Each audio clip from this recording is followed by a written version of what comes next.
परमाणु के प्रकारों की बात करें तो किसी परमाणु में उपस्थित प्रोटॉनों की संख्या परमाणु क्रमांक कहलाती है। तो परमाणु में जो प्रोटॉन होते हैं उन्हीं की संख्या को कहा जाता है परमाणु क्रमांक, जबकि परमाणु में उपस्थित प्रोटॉन तथा न्यूट्रॉनों की संख्या का योग को कहा जाता है द्रव्यमान संख्या या परमाणु भार।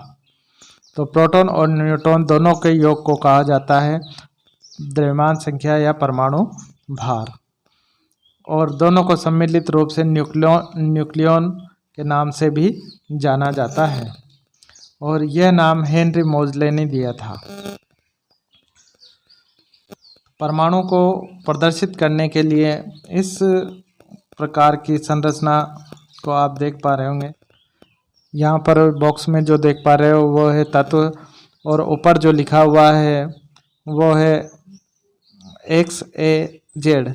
तो A जो है यहाँ पर परमाणु क्रमांक लिखना होता है, X तत्व का प्रतीक है, Z परमाणु संख्या है। यहाँ पर बॉक्स में जो देख पा रहे हो वो है परमाणु, और परमाणु का प्रतीक X जो लिखा हुआ है वो है परमाणु का प्रतीक, A परमाणु का द्रव्यमान या परमाणु भार जिसे कहते हैं द्रव्यमान संख्या, और Z जो है परमाणु क्रमांक है, नंबर ऑफ प्रोटॉनों की संख्या, और प्रोटॉन और न्यूट्रॉन की संख्या दोनों को मिलाकर बोला जाता है न्यूक्लियॉन्स, जो कि मोजले ने बताया था। तो इस प्रकार से हम ये XAZ के माध्यम से किसी भी परमाणु को प्रदर्शित करते हैं। जैसे हीलियम को अपन को लिखना हो तो हीलियम का परमाणु क्रमांक 2 है तो 2, और उसका परमाणु भार जो 4 है, तो इस प्रकार से 2He4 हमको प्रदर्शित करना होगा। अब बात करते हैं समस्थानिक की। समस्थानिक अर्थात आइसोटॉप एक ही तत्व के 2 या 2 से अधिक परमाणु जिनका परमाणु क्रमांक समान जबकि परमाणु भार भिन्न भिन्न होता है समस्थानिक कहलाते हैं। तो परमाणु क्रमांक समान होना चाहिए जबकि परमाणु भार भिन्न भिन्न होना चाहिए। जैसे समस्थानिक नाम से ही पता चल रहा है, समस्थानिक में समस्थानिक समान स्थान पर आने वाले अर्थात समान परमाणु क्रमांक, समान स्थान पर आएंगे तो परमाणु क्रमांक भी समान होगा। इस प्रकार से समस्थानिक तो एक ही स्थान पर आएंगे तो उनका परमाणु क्रमांक एक ही जैसा होगा। तो इस प्रकार से समस्थानिक में परमाणु क्रमांक समान होता है जबकि परमाणु भार भिन्न भिन्न होता है। यहाँ पर उदाहरण के देख सकते हैं, जैसे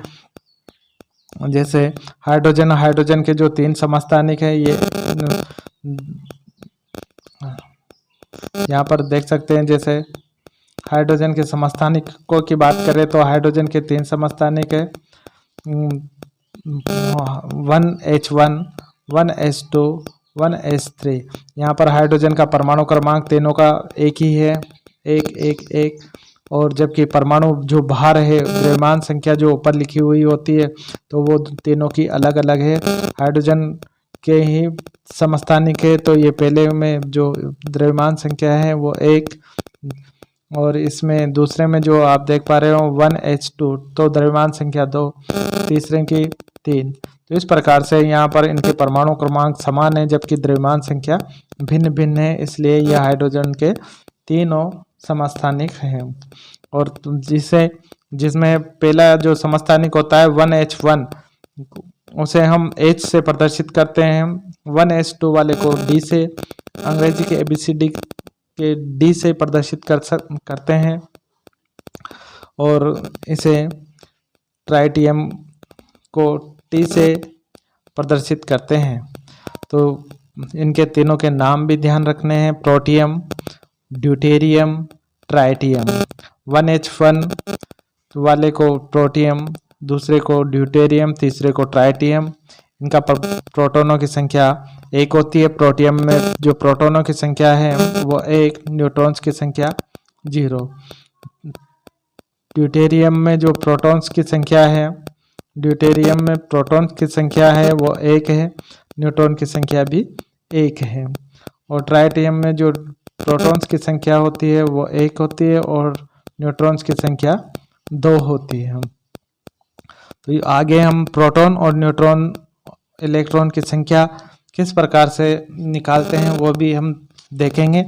तो अभी आप केवल ऐसे ही समझ ले कि इनमें इतने इतने प्रोटॉन्स और इलेक्ट्रॉन न्यूट्रॉन्स की संख्या होती है। ठीक, ये आपको ऐसे ही समझ में आ जाएगा। हाइड्रोजन की समस्थानिक की बात कर रहे हैं हम। हाइड्रोजन का जो समस्थानिक है ड्यूटेरियम, ड्यूटेरियम से ड्यूटेरियम ऑक्साइड जो कि भारी जल बनता है और इसका क्वथनांक सामान्य जल के क्वथनांक से अधिक होता है।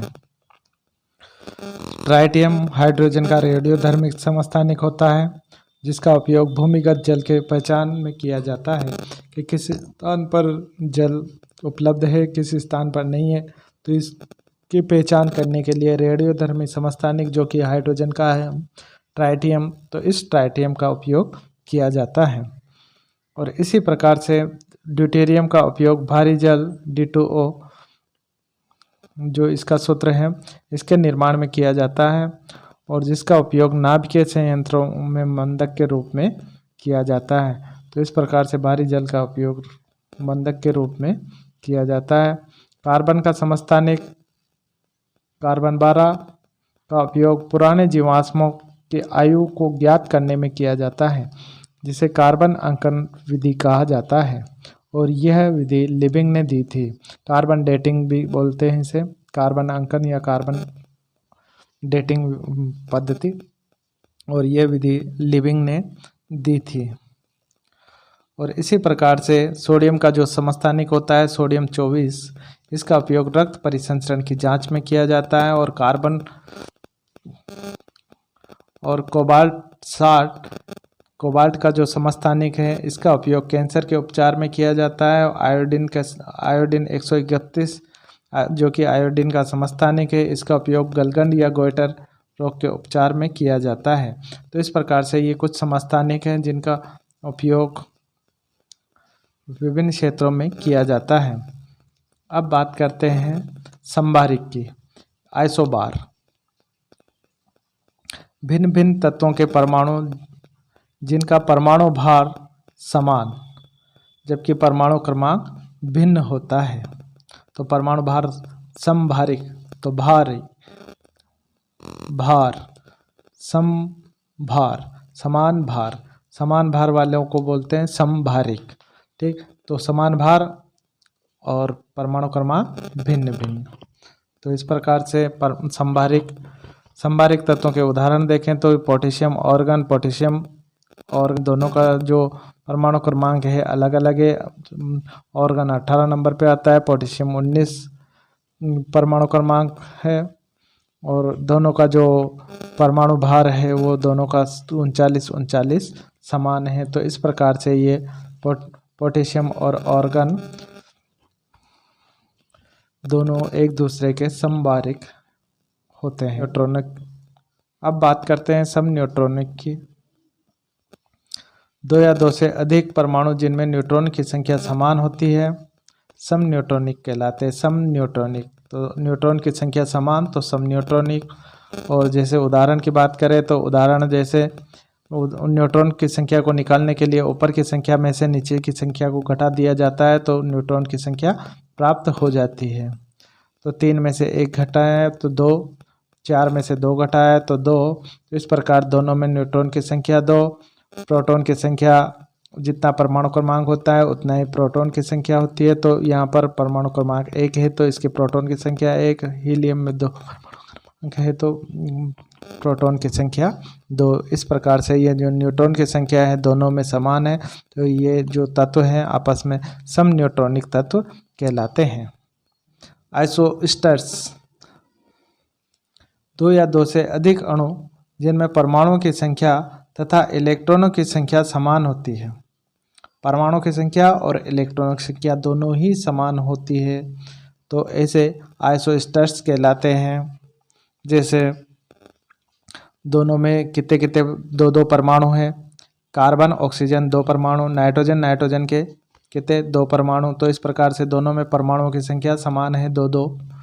और न्यूट्रॉन की और इलेक्ट्रॉन की संख्या देखते हैं। इलेक्ट्रॉन की संख्या कार्बन में इलेक्ट्रॉन जो होते हैं 6, ऑक्सीजन में इलेक्ट्रॉन 8, तो 8 और 6 दोनों के मिला के 14 इलेक्ट्रॉन। इसी प्रकार नाइट्रोजन में के एक परमाणु में इलेक्ट्रॉन की संख्या होती है 7, तो दोनों परमाणुओं के इलेक्ट्रॉन की संख्या मिलाकर 14। तो इस प्रकार से इलेक्ट्रॉन्स की संख्या 14-14 और परमाणु भी 2-2। तो इस प्रकार से दोनों एक तरह के आइसोस्टर्स कहलाते हैं। न्यूट्रॉन माइनस प्रोटॉन की संख्या समान। तो न्यूट्रॉन में से प्रोटॉन की संख्या को घटाने पर यदि संख्या समान आती है तो उन्हें एक दूसरे का आइसोडाइफर बोला जाएगा। तो देखते हैं यहाँ पर पोटेशियम और फ्लोरीन दोनों में जो है प्रोटॉन की संख्या यहाँ पर 19 और फ्लोरीन में 9 और न्यूट्रॉन की संख्या ज्ञात कर ली। ऊपर की संख्या में से नीचे की संख्या घटान 39 में से 19 को घटाया तो न्यूट्रॉन की संख्या 20 प्राप्त हुई। 19 में से 9 को घटाया तो न्यूट्रॉन की संख्या 10 प्राप्त हो जाती है। और इसके बाद में न्यूट्रॉन में से प्रोटॉन की संख्या को घटा दिया जाता है, तो न्यूट्रॉन 20 में से 19 को घटाया तो 1 प्राप्त हुआ। इसी प्रकार से यहाँ पर न्यूट्रॉन में से प्रोटॉन को घटाया तो 10 में से 9 को घटाया तो 1 प्राप्त होता है। तो इस प्रकार से ये आइसोडाइफर कहलाते हैं। अगला है आइसो इलेक्ट्रॉनीय, सम इलेक्ट्रॉनीय। अणु या आयन जिनमें इलेक्ट्रॉन की संख्या समान होती है सम इलेक्ट्रॉनीय श्रेणी कहलाती है। तो आइसो इलेक्ट्रॉनीय मतलब सम इलेक्ट्रॉनीय, समान इलेक्ट्रॉन वाले। तो इनमें दोनों अणुओं में इलेक्ट्रॉन की संख्या समान होगी तो सम इलेक्ट्रॉनीय कहलाएंगे। दोनों अणुओं में टोटल इलेक्ट्रॉन्स की संख्या को गिन लेना है। हाइड्रोजन ये जल है, तो जल में जो हाइड्रोजन है, एक हाइड्रोजन में 1 इलेक्ट्रॉन होता है। तो यहाँ पर 2 हाइड्रोजन है तो दो ऑक्सीजन के पास 8 इलेक्ट्रॉन होते हैं, तो 8 और 2 10 इलेक्ट्रॉन। कार्बन के पास 6 इलेक्ट्रॉन होते हैं, हाइड्रोजन के पास 1 इलेक्ट्रॉन होता है। यहाँ पर 4 हाइड्रोजन है तो 4, तो इस प्रकार से 6 और 4 10 इलेक्ट्रॉन हो जाते हैं। तो इस प्रकार से यहाँ पर दोनों के पास 10-10 इलेक्ट्रॉन है, इसलिए ये दोनों तत्व एक दूसरे के, ये दोनों अणु जो एक दूसरे के सम इलेक्ट्रॉनीय है। इसी प्रकार से आगे हम एक और उदाहरण देख सकते हैं सम इलेक्ट्रॉनिक का, जैसे सोडियम, मैग्नीशियम, एल्युमिनियम के जो आयन है इनके। तो सोडियम आयन, मैग्नीशियम आयन और एल्युमिनियम आयन में सोडियम का परमाणु क्रमांक 11, मैग्नीशियम का 12, एल्युमिनियम का 13। सोडियम में जो 1 इलेक्ट्रॉन त्याग दिया तो उसके पश्चात जो इलेक्ट्रॉन्स बचे हैं वो 10 इलेक्ट्रॉन। मैग्नीशियम ने 2 इलेक्ट्रॉन त्याग दिए तो 10 इलेक्ट्रॉन। एल्युमिनियम ने 3 त्यागने के बाद 13 में से 3 गए तो 10 इलेक्ट्रॉन शेष बचे। तो इस प्रकार से तीनों के पास जो है 10-10 इलेक्ट्रॉन है, इसलिए ये तीनों आपस में सम इलेक्ट्रॉनीय तत्व है।